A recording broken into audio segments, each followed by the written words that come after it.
Good morning students. Inorganic chemistry का हम हमारा थर्ड चैप्टर पढ़ रहे थे, जिसे हमने क्लासिफिकेशन ऑफ एलिमेंट्स तक, डिवीजन ऑफ एलिमेंट्स तक कंप्लीट कर लिया था। अब हमें नेक्स्ट पढ़ना है periodic trends in properties of elements, यानी जो कि हमने पैरियोडिक टेबल में एलिमेंट्स को डिवाइड किया था S block, P block, D block, F block elements में, उन सब की हमें कॉमन प्रॉपर्टीज़ के बारे में पढ़ना है। Then periodic trends in properties of elements. Periodic trends are specific pattern in the properties of chemical elements that are relieved in the periodic table of elements. Major periodic trends including are electronegativity, ionization energy, electron affinity, atomic radius, ionic radius, metallic characters and chemical reactivity. ये सब क्या होती है? Properties है जिसके through हम क्या पता कर सकते हैं? पैरियोडिक ट्रेंड का ऑफ एलिमेंट्स की प्रॉपर्टीज के बारे में पता करते हैं। Periodic trends arise from the changes in the atomic structure of the chemical energy elements within their respective periods, horizontal rows and groups in the periodic tables। यानी जो कि हमारे periodic trends है, इनमें changes किस में होंगे?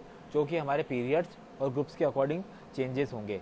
These laws enable the chemical elements to be organized in the periodic table based on their atomic structure and properties. वो क्या होगा? उसके एटॉमिक स्ट्रक्चर और उसकी प्रॉपर्टीज़ पे डिपेंडेंट करता है। Due to the periodic trends the unknown properties of any element can be partially known. इन्हीं के थ्रू ही क्या होगा कि हमारे केमिकल प्रॉपर्टीज़ जो कि किसी भी एलिमेंट की अगर सेम है या पार्शियली डिफरेंट है, तो उसके थ्रू हमें ईजीली पता लग सकता है।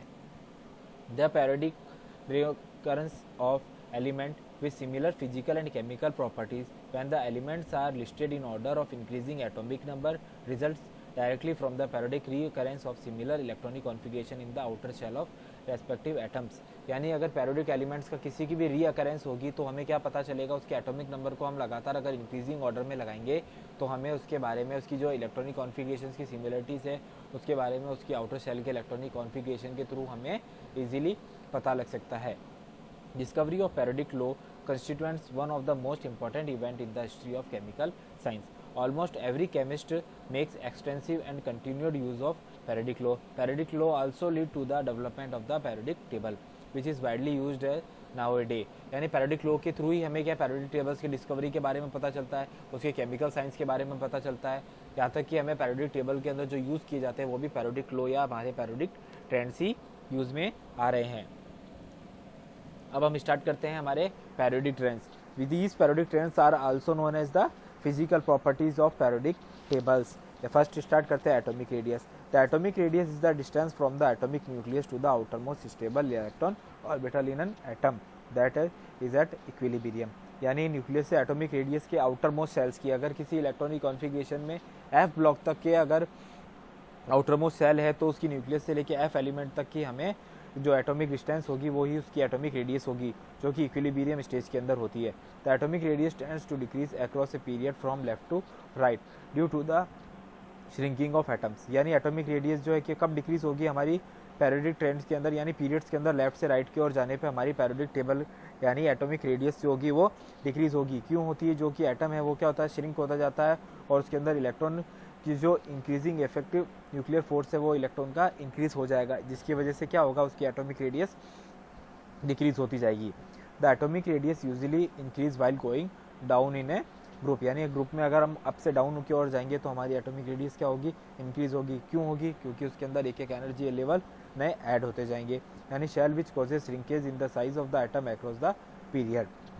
However atomic radius trend to increase diagonally since the number of electron has a large effect than the sizeable nucleus. For example, lithium 145 picometer has a smaller atomic radius than the magnesium 150 picometer। ये अगर हमने example लिया, देखिए the atomic radius can be further classified into 4 types of radius। First आती है covalent radius, half the distance between two atoms of a diatomic compound singly bonded. यानी single bonded अगर दो एटम्स हैं तो उनके बीच में जो डिस्टेंस होगी उसकी हाफ जो होगी वो रेडियस कहलाएगी covalent radius. Van der Waals radius, half the distance between the nuclear of atom of different molecules in a lattice of covalent molecules. अगर कोई डिफरेंट मोलिक्यूल्स ऐड हैं तो उनके बीच में जो न्यूक्लियस की डिस्टेंस होगी लैटिस की, उसका हाफ क्या कहलाएगा? Van der Waals radius. फिर थर्ड आती है metallic radius, half the distance between two adjacent nucleus of atom in a metallic crystal.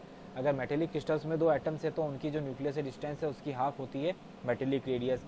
And fourth is ionic radius, half the distance between to nucleus of elements in the ionic compound. अगर ionic compound है तो ionic radius होगी, और metallic compound है तो metallic radius होगी। Covalent module में भी अगर मॉलिक्यूल्स डिफरेंट टाइप्स के हैं तो वॉन डेर वाल रेडियस होगी, और सेम है तो कोवलेंट रेडियस होती है। मॉलिक्यूल के अकॉर्डिंग ही डिपेंड करती है उसकी रेडियस। देखिए ये हमारे पैरियोडिक टेबल है, जिसके अंदर हमने इन सर्कल्स को क्या बताया है, हमारे एटॉमिक ऑर्बिटल्स को अगर हमने इन सर्कल से शो किया है।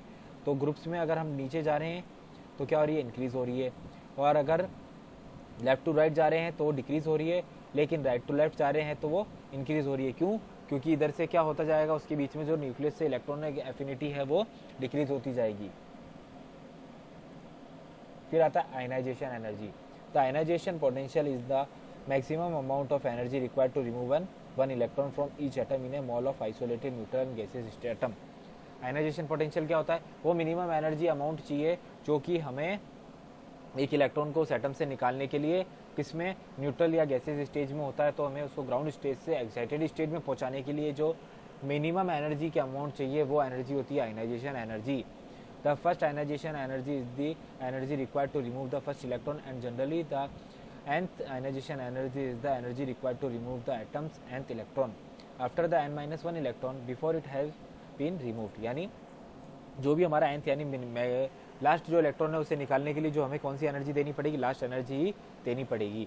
Trend wise ionization energy trend to increase while one progressive across a period because the greater number of proton higher nuclear charge attack the orbiting electron more strongly, thereby increasing the required to remove one of the electron। Ionization energy and ionization potential are completely different। क्या होता है, ionization energy और ionization potential जो होता है वो दोनों क्या होते हैं, बिल्कुल कम्प्लीटली हमारे डिफरेंस होंगे। इसीलिए हमें क्या करना पड़ता है, हमारी आयनाइजेशन एनर्जी जो होगी वो मिनिमम अमाउंट ही होती है, किसके लिए, जो इलेक्ट्रॉन्स को निकालने के लिए हमारे लिए बहुत इंपॉर्टेंट होती है। अब आता है attack the orbiting electrons more strongly. अगर क्या होगा, जो हमारी आयनाइजेशन एनर्जी को अगर हम इंक्रीज करते हैं तो उसके लिए क्या होगा, वो बहुत ही ज़्यादा स्ट्रॉन्ग हो जाएगा, हायर न्यूक्लियर चार्ज चाहिएगा, thereby increasing the energy required to remove one of the electron. Ionization energy and ionization potential are completely different. दोनों क्या होते हैं, बिल्कुल डिफरेंट होते हैं। The potential is an intensive property and it is measure in volt, where the energy in extensive property it is denoted from eV या kilojoule per mole. यानी ionization potential और आयनाइजेशन एनर्जी हमारी बिल्कुल difference होती है, इन दोनों को हम सेम नहीं काउंट कर सकते। देखिए आयनाइजेशन एनर्जी क्या होगा, अगर हम पीरियड्स में लेफ्ट टू राइट जा रहे हैं तो वो क्या हो रही है, हमारी आयनाइजेशन एनर्जी इंक्रीज हो रही है, लेकिन ग्रुप्स के अंदर अप टू डाउन जाएंगे तो वो डिक्रीज होगी। डिक्रीज इसलिए होना है क्योंकि एटॉमिक रेडियस और आयनिक रेडियस इंक्रीज हो रही है, और हमारी लेफ्ट टू राइट जाने पे एटॉमिक रेडियस जो क्या हो रही है वो डिक्रीज हो रही है, इसलिए हमारी आयनाइजेशन एनर्जी इंक्रीज हो रही है। नेक्स्ट आता है electron affinity. The electron affinity of an atom can be described either as the energy released by an atom when an electron is added to it. ये क्या होती है इलेक्ट्रॉन एफिनिटी, वो एनर्जी डिक्रीज, यानी जो energy कब होगी, release होगी। हमने तो वो क्या कहा, जब इलेक्ट्रॉन को बाहर निकलने के लिए इलेक्ट्रॉन्स को एटम से जो एनर्जी देनी पड़ती है वो तो हमारी आयनाइजेशन एनर्जी है। और इलेक्ट्रॉन एफिनिटी क्या है, the electron affinity of an atom can be described either as the energy released by an atom when an electron is added. Electron के एडेड होने पर जो एनर्जी रिलीज होगी वो होती है हमारी electron affinity. Conventionally as the energy required to detect an electron from a single charge anion. The sign of the electron affinity can be quite confusing, as atom that becomes more stable with the addition of an electron and so are considered to have a higher electron affinity। अगर कोई electron add हो रहा है और energy ज़्यादा release हो रही है तो वो क्या कहलाएगी, हमारी हायर इलेक्ट्रॉन एफिनिटी कहलाएगी। And so are considered to have a higher electron affinity. So a decrease in potential energy, that means the energy gained by the atom appear to be negative. For atom that becomes less stable upon gaining an electron, potential energy increases। अगर किसी electron को add करने पर less energy release हो रही है तो क्या होगा, हमारी इलेक्ट्रॉन एफिनिटी तो डिक्रीज होगी, बट उसका जो आयनाइजेशन पोटेंशियल है, एनर्जी है या आयनाइजेशन एनर्जी है वो इंक्रीज होगी, which implies that the atom gains energy. In such A case the atom electrons affinity value is positive. तो क्या हो जाएगा, इलेक्ट्रॉन एफिनिटी की जो वैल्यू आएगी वो पॉजिटिव आ जाएगी, नहीं तो हमारी इलेक्ट्रॉन एफिनिटी की वैल्यू होती है negative. Consequently atoms with a more negative electron affinity value are considered to have a higher electron affinity. They are more effective to gaining electrons and vice versa, यानी हमारे जो sign है वो क्या हो जाएंगे, बिल्कुल अपोजिट हो जाएंगे। अगर इलेक्ट्रॉन एफिनिटी ज़्यादा है तो उसके लिए हम नेगेटिव साइन ले रहे हैं, और इलेक्ट्रॉन एफिनिटी अगर कम है तो हम उसके लिए पॉजिटिव साइन ले रहे हैं, क्योंकि क्या होगा, जिससे हमारे इलेक्ट्रॉन की एडिशंस और जो रिलीजिंग होगी उस पर फ़र्क पड़ता है। देखिए इलेक्ट्रॉन एफिनिटी भी क्या होगा, लेफ्ट टू राइट जाने पर इंक्रीज होगी, और हमारी डायगोनल में भी इंक्रीज होगी, और डाउन से अप जाने पर वो इंक्रीज होगी, यानी अप एंड डाउन आने में ग्रुप्स में वो डिक्रीज होती जाएगी। नेक्स्ट आता है electronegativity.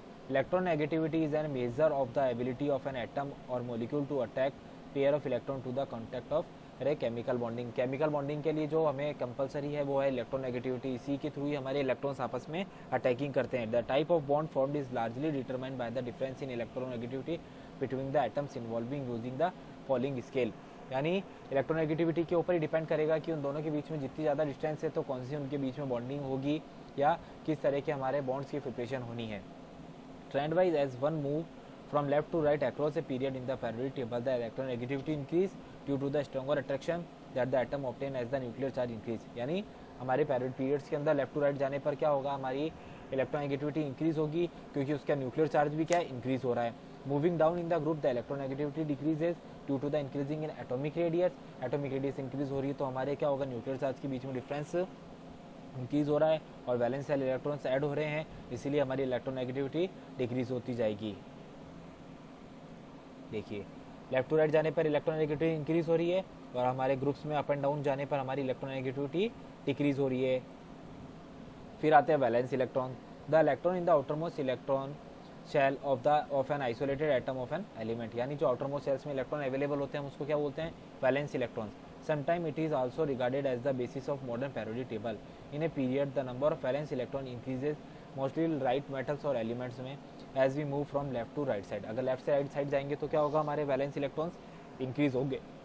In a group this period is constant, that is the number of valence electrons remains the same.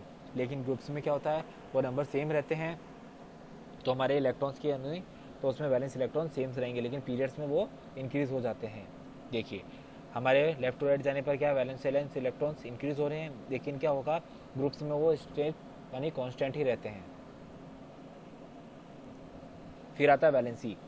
The periodic table across a period first increase and then decreases. क्या होता है, जो हमारी valency वो पहले तो इंक्रीज होगी फिर डिक्रीज होना स्टार्ट हो जाती है। There is no change going down a group. इसमें ग्रुप में डाउन जाने पे कोई चेंजेस नहीं होता है। However this periodic trend is specially followed by heavier elements. यानी ये जो वैलेंसीज है किसके लिए मोस्टली यूज़ करते हैं हम, हैवियर एलिमेंट्स के लिए।